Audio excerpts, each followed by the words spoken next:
अस्सलाम वालेकुम नाजरीन, मैं हूं अली हसन और आप देख रहे हैं सरप्राइज़ टीवी। नाजरीन, आज हमारे साथ एक ऐसी जोड़ी मौजूद हैं जो सौतेले बहन और भाई मौजूद हैं जिन्होंने आपस में शादी कर ली।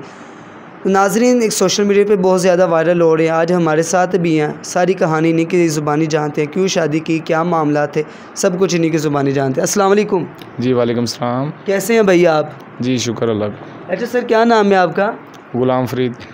अच्छा गुलाम फरीद साहब, एक सोशल मीडिया के ऊपर बहुत ज़्यादा आपकी स्टोरी वायरल हो रही है जिसमें कहा जा रहा है कि एक सौतेले बहन भाई ने शादी कर ली। या क्या सच्चाई है या झूठ वगैरह है? भाई हम बहन भाई थे, मगर इस तरह थे कि मेरी अम्मी की इनके अब्बू के साथ शादी हुई थी। जी इनकी जो सगी माम थी वो फौत हो गई थी। जी मेरे अम्मी को डिवोर्स हुआ, वो था अब्बू ने दी दी थी। जी जी ठीक है, उस रिश्ते से हम इनको अपने बहन भाइयों की तरह ही जानते थे। ठीक है, जी तो लोगों ने कुछ ऐसी बातें करनी शुरू कर दी कि इनका गलत चक्कर है, इसको लहदा कहना, मुझे लहदा कहना। ठीक है, तो इसी वजह से हमने फिर फैसला कर लिया शादी का। ठीक है, जो भी बातें करते हैं करते रहें। तो इसको लहदा कहते थे, इतना आपको इसके साथ फेवर है तो आप इससे शादी कर लो। मुझे लहदा कहते थे, आप इतना इसका ख्याल करते हो तो आप इसे शादी कर लो। जी जब हमने कर ली है तो अब हमारे जो अपने हैं उन्होंने तो हमें छोड़ दिया है। जी। हाँ, जब वो पहले खुद ही कह रहे थे इतना फेवर है शादी कर लो, तो बाद में छोड़ क्यों दिया? क्या मामला बना? कोई लड़ाई झगड़ा बना या कुछ और बात थी? वो बस जब अबू को पता चला, जी इसने अबू को बताया कि मैं इससे ही शादी कर लेती हूँ, जी तो अबू ने काफ़ी लड़ाइयाँ वगैरह की इसके साथ, और इसको इधर आगे निकाह करके उसने कहा तुम हमारे लिए मर गई, हम तुम्हारे लिए मर गए। बस उस वक्त से 4 साल हो गए हैं, कभी नहीं मिले उनसे। अच्छा। अस्सलाम वालेकुम भाभी, वालेकुम सलाम। कैसी हैं आप? अल्हम्दुलिल्लाह ठीक ठाक हूँ, शुक्र। अच्छा, मुझे बताइएगा क्या मामलात बने कि आपने भाई के साथ शादी वगैरह कर ली? भाई मामला तो कोई नहीं थी, मजबूरियाँ थी बस ऐसी, तो कुछ लोगों की बातें थी, हमें जिद चढ़ा रखा था, तो इस वजह से हमने शादी कर ली। जी। अच्छा, शादी करने के क्या मामलात बने, कोई मुश्किलात का सामना करना पड़ा? क्या आपकी पहली शादी है या पहले भी कहीं पर हुई थी? नहीं जी, मेरी पहले शादी हुई थी, मेरी एक बेटी भी थी, उसमें से 7 साल की अभी वो। तो बस वही बेटी का ही ज़्यादा मसला था मेरी, क्योंकि वो मेरा ख़र्चा पूरा नहीं करते थे, तो इस वजह से मैं लड़ झगड़ के अपने मायके चली जाती थी अब्बू अम्मी के पास। तो ज़्यादा मैं उधर ही रहती थी, अपने ससुराल में बहुत कम रहती थी और मायके में ज़्यादा रहती थी। इस वजह से, क्योंकि वो मेरा ख्याल नहीं करते थे, मेरी बच्ची का ख़र्चा पूरा, दूध वगैरह नहीं ले देते थे और लड़ाइयाँ झगड़े करते थे, तो मैं इस वजह से उधर ज़्यादा रहती थी। तो फिर कोई ना कोई चला जाता था बड़ा हमारा, तो फिर कोई किसी की माननी पड़ती थी, आ जाती थी फिर। तो फिर 1-2 दिन 4 दिन या महीना फिर वही बात, फिर चले जाना, फिर 7 साल उधर 6-6 माह में उधर रहती थी।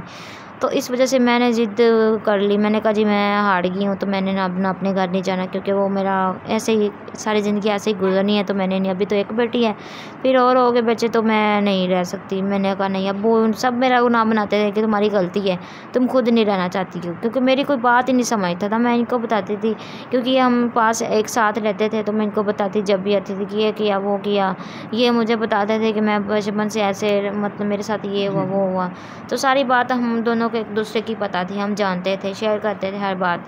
तो बस यही लोगों को, हमारे रिश्तेदारों को बात पसंद नहीं आती, तो वो कहते थे लो जी एक दूसरे का बड़ा ख्याल करते हैं, कोई ना कोई चक्कर होगा। तो मैं काफ़ी देर उधर रहती थी, ये मेरा थोड़ा सा ख्याल करते थे, 500 रुपये दे देते थे खर्चे के लिए, बच्ची के लिए दूध वगैरह ले लिया, कुछ भी खाने पीने के लिए।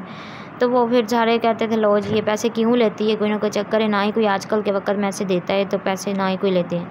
बस यही बात थी, तो इस वजह से ना हमने, मेरे रिश्ते ने डिवोर्स हो गई, ये बात पता चल गई उनको कि ये खर्चा देते हैं, डिवोर्स हो गई मुझे। डिवोर्स के बाद मैंने फिर भी 1.5 साल तक मैं अपने अब्बू अम्मी के पास रही हूँ। तो वो मेरे, ज़ाहिर है मेरे अब्बू थे, उन्होंने कहीं ना कहीं तो मेरा करना ही था, तो मेरा फ़ैसला यही था कि मैंने शादी नहीं करनी, किसी से भी नहीं करनी। रिश्ते आ रहे थे तो मुझे कोई ऐसा नज़र में नहीं था कि मेरी बच्ची से कोई प्यार करे या उसको बाप वाला प्यार दे, तो मैं ये समझना नहीं गवारा करती थी। मैंने कहा नहीं, शादी मैंने नहीं करनी। तो बस ये झगड़े की वजह से, तो मैंने, अब्बू ने कहा अगर तुम्हारी पसंद है तब भी बता दो। मैंने कहा नहीं, मेरी पसंद कहीं भी नहीं है, मैंने कहा भी मेरी बच्ची को कोई प्यार नहीं करेगा। मैंने इनसे मशवरा किया, मैंने कहा अगर जी देखें कि 1.5 साल में आपको कोई भी पसंद नहीं आ रहा था, अपने वालिदैन को भी इनकार कर रही थी कि मैंने कोई शादी नहीं करनी, तो अचानक फिर भाई का कैसे ख्याल आया आपको?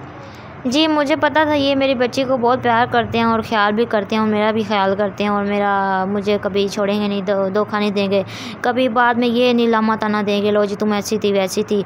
अगर कहीं और मैं शादी कर लेती तो वो ये ताना मेरे मुंह पे ही रहना था, लो जी तुम्हारा ये चक्कर था, पता नहीं किसी ना किसी के बात तो बता ही देनी थी। लो जी मेरे ससुराल वालों ने कहना था जी हमने छोड़ा इसको, ये बात थी। कोई ये तो नहीं कहता कि मैं बुरा था, उन्होंने अगले कोई बुरा बनाना है मुझे कहते लो जी, तो फिर मेरा उजड़ना था, सही नहीं था। तो मैंने कहा नहीं, ये कालक मेरे मुंह पे रहने तो हो ये हो, क्योंकि मैं सारा इसको क्लियर कर दूं। मैंने इस वजह से हमने आपस में निकाल कर लिया। अच्छा, जब आपने निकाह कर लिया, आज कितने तकरीबन 4 साल हो गए आपकी शादी को, तो अभी तक आपके जहन में नहीं आया कि भाई मजदूर हैं, तो कोई मामला तो होते ही हैं ना, लड़कियों की ख्वाहिश होती है अच्छा शोहर हो, मजदूर ना हो, कई ख्वाहिशात होती हैं, आप एज ए कि लड़की ज़्यादा समझ सकती हैं। हाँ जी होती है, लेकिन मेरे जहन में ऐसी कोई भी नहीं आई, क्योंकि इन्होंने मुझे कोई कमी महसूस होने नहीं दी। हम बहुत खुश हैं और अल्लाह ताला का शुक्र है, हम बहुत खुश रह रहे हैं, बहुत प्यार है, मोहब्बत है, एक दूसरे को जानते हैं, एक दूसरे की बात मानते हैं, तो हमें किसी चीज़ की कमी नहीं। बस कमी तो बस एक ही बात की है कि हमारा घर नहीं है और हमारे पास हम कर्ज़ा है हमारे सर पे, तो हमारे पास घर हो अपना, बस ये टेंशन है। ये काम करते हैं धूप में, सारा दिन धूप में बैठ के खुद पानी भी नहीं पी सकते, इसका सारा काम मैं करती हूँ, खाना वगैरह, पानी शानी, ये वो नहलाना वगैरह सब इसका मैं करती हूँ काम, सिर्फ मैं उठा नहीं सकती। वो मेरे भाई हैं, इधर फैक्ट्री में काम करते हैं, पास ही रहते हैं, वो इनको वॉशरूम तक ले जाते हैं और काम पे भी छोड़ के आ जाते हैं। तो मेरी अभी माशाल्लाह बच्ची है, तो मुझे थोड़ी सी ना अभी परेशानी होती है। अच्छा सर, मुझे बताइएगा कि आपको पता था इनकी तलाक वगैरह हुई, क्या मामला तो हो सकते हैं उनके लड़ाई झगड़ा, कभी आपको भी ये जहन में बात नहीं आई क्या कि इनकी डिवोर्स हो गई है, मैंने तलाक याफ्ता लड़की से शादी वगैरह की? भाईजान मेरा तो पहले नंबर पे शादी करने का कोई मूड नहीं था जी, क्योंकि मैं खुद मजदूर हूँ। मैंने कहता था कि किसी औरत को परेशान करने से बेहतर है बंदा शादी ही ना करे, समझे बात? जी मैं समझ रहा हूँ। तो मैंने इसको भी 1-2 दफ़ा ये बात की है कि आप रहने दो, किसी और से कर लो, ठीक है? तो इसने कहा नहीं बात ठीक है, आप जो भी हैं ना, मजदूर हैं, जो भी है, मेरे लिए आपसे होना है, तो मैं इंशाल्लाह आपको निभा के दिखाऊंगी।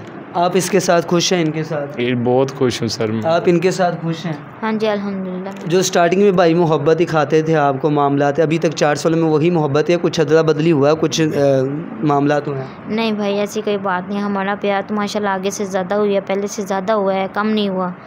तो इंशाल्लाह ऐसा ही रहेगा, इनसे भी ज़्यादा होगा, कम नहीं होगा। अच्छा, कोई पैगाम देना चाहिए आप हमारे नाज़रीन को अपनी कोई मामलात के ऊपर? पैगाम दुआ के देना चाह रहा हूँ भाई कि दुआ करें हमारा कर्ज़ा उतर जाए, हमारा अपना घर हो जाए और मेरा कोई कारोबार अपना हो, जहाँ पे मुझे ये वाल्टन वाले या LDA वाले तंग करते हैं। अपना अगर कोई दुकान किराए की हो गई, मोबाइलों का काम कर लूँ, तो उधर ये तो रोला नहीं ना होगा जी। कोई वाल्टन वाला आके ये तो नहीं कहेगा चल उठा भाग जा। अच्छा, हमारे नाज़रीन को क्या पैगाम देना चाहते हैं कोई मदद के हवाले से? आप मदद के वाले से भाई, अगर कोई देखने वाला खुद अगर कर देगा तो मेहरबानी है, नहीं तो हम ये नहीं कहेंगे कि हमारी मदद करो जी, समझे। अगर देखने वाले को पता चल रहा है कि ये बंदा मजदूर है, मांग नहीं रहा किसी से, अगर वो खुद कर देंगे तो ठीक है, नहीं तो कोई बात। जी, तो नाज़रीन हमारे साथ मौजूद थे ऐसे 2 सौतेले बहन भाई जिन्होंने लोगों की ताने की वजह से आके आपस में शादी कर ली, और जो मामला थे आपने सभी सुने होंगे, पूरी वीडियो आपने देखी। नाज़रीन, आप अगर इनकी हेल्प करना चाहते हैं तो स्क्रीन के ऊपर नंबर चल रहा होगा, इनके ऊपर रब्ता करके इनसे इनकी हेल्प कर सकते हैं। नाज़रीन, अगर आपको हमारी वीडियो अच्छी लगी, इसको लाइक करें, शेयर करें, कमेंट करें। इसी के साथ हमें इजाज़त दीजिए। अल्लाह हाफिज़। हम आपको अगली नई वीडियो में मिलेंगे।